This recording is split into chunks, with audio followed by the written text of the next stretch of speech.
Welcome back to another technical deep dive here in the debug zone. Today we're tackling a big question and breaking it down with insights from other users. Hopefully this clears up some misconceptions and helps you get the answer you need. So buckle up, stay a little curious, and let's jump right in.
And that's a wrap.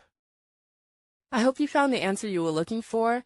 If you did, take a second to hit that subscribe button. It really helps out. And let me know in the comments which solution worked best for you. See you next time in the debug zone.